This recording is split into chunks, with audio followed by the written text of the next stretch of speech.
Good morning, everyone. Basically, I am an English teacher and a teacher who teaches grammar correctly. See, rules of the grammar always must be kept in mind when we are speaking in English. But as a layman, generally people have a tendency to speak incorrectly and that they do it without knowing. They do it unknowingly. So there are few mistakes which everybody makes. So me being a grammar teacher feels that I should be able to correct these mistakes. So I'll just give you a small example of a transitory verb and an intratransitory verb. Now transitory verb, the spelling of both these words are different but they are pronounced similarly.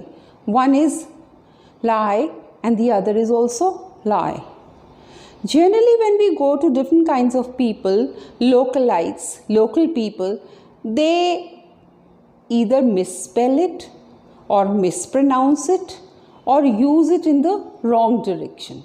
Well, lay is a transitory verb. Lay the blanket on the beach. Now again, lay, L-I-E, is an intratransitory verb. Now, lay down on the sofa. Because the spellings are different and the pronunciation is same, people have a tendency of using them wrongly. So I, as a grammar teacher, now I've explained to you the difference between the two. Please keep it in mind and do not use it subjectively in this manner. Now one more thing I want to tell you, if you want to improve your English, well, you should never refrain yourself from using good idioms, idiomatic language and good explanation of English expressions. Like, supposing we just take one idiom, I'll just give you a simple example. When the going gets tough, the tough get going. What does it mean? When there are difficulties, then you become more tougher to be able to understand these difficulties. So today I would take one word, that is deal. The pronunciation of the word is, otherwise the spelling of this word is D-E-A-L. But phonetically, when we are going to speak, when we are going to pronounce this word, we are going to say deal. We are going to prolong the vowel when we speak. We don't say deal, we say deal. Now, I would just give you very many different ways how this expression, how this word can be used idiomatically in different ways. So for that, I would like to make few sentences in front of you. It's a deal. What does it mean? It's a business deal. It's a situation where you strike a deal. That is called a business deal.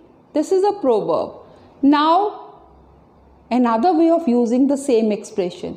It's a deal. Let us go to the mountains.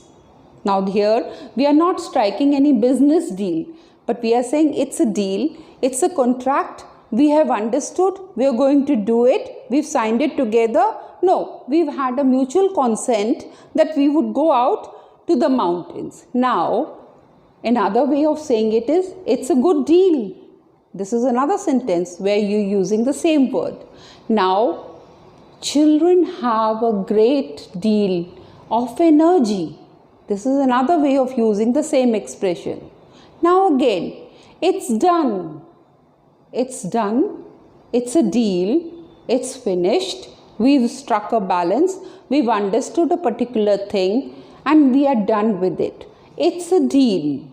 So you see now how in very different ways we can use the same expression idiomatically, that is the word deal, with the idioms. So these idioms play a very vital role in spoken English because by this we can increase our communication skills, enhance and make an impact in front of others. So it's a deal. Come and join us at Skybiz, and it's a deal that we'll make sure that you speak in good English. So it's a deal. Do come over.